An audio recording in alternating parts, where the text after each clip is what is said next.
সুপ্রিয় দর্শক, স্বাগত জানাচ্ছি সর্বশেষ আপডেট বাংলা সংবাদে। শুরুতেই সংবাদ শিরোনাম।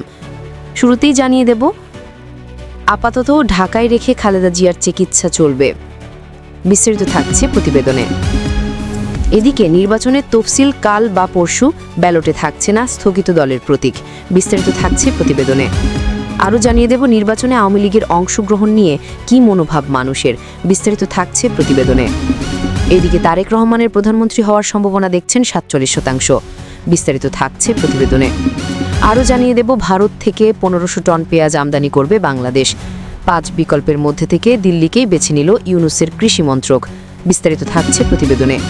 এবং সর্বশেষ জানিয়ে দেব, দলবল নিয়ে বিএনপিতে বাংলাদেশ এলডিপির সেলিম লড়বেন ধানের শীষ প্রতীকে।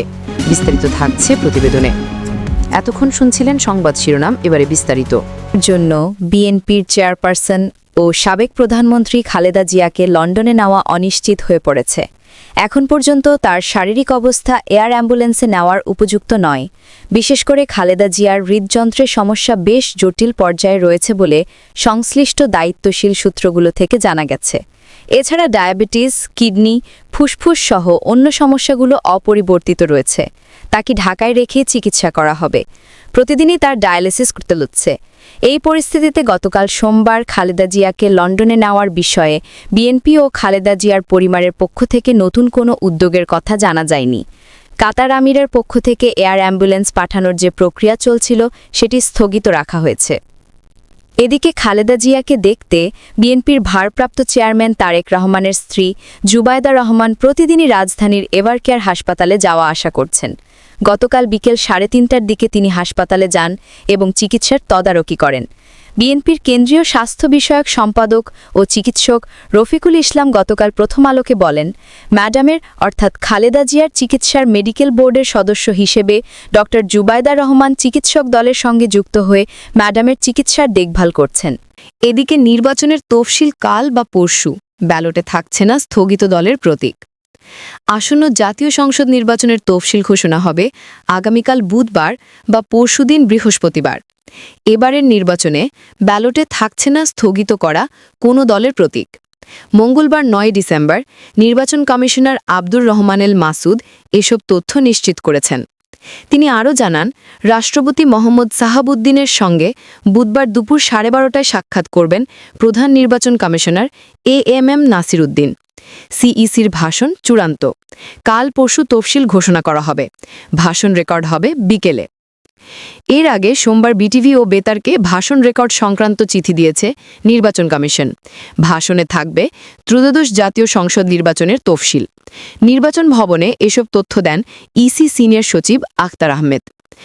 আগামী ফেব্রুয়ারির প্রথম ভাগে ত্রয়োদশ সংসদ নির্বাচনের আয়োজন করা হবে বলে এরই মধ্যে ঘোষণা দিয়েছে অন্তর্বর্তী সরকার।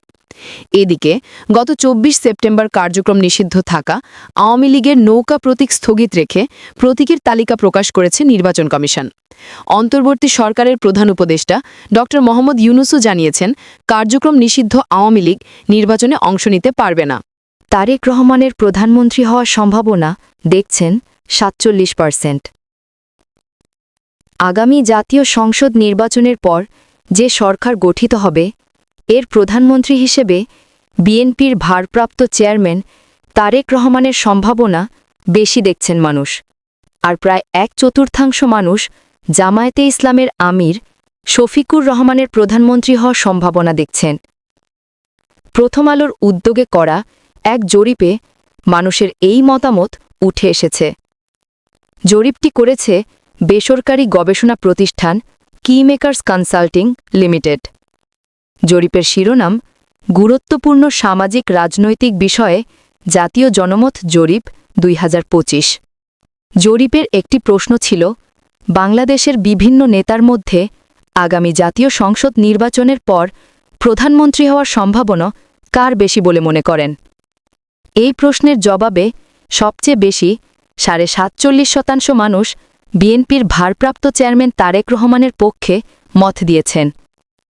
তারেক রহমান কখনো কোনো সংসদ নির্বাচনে অংশ নেননি। ২০০৮ সাল থেকে যুক্তরাজ্যে নির্বাসিত জীবন কাটাচ্ছেন।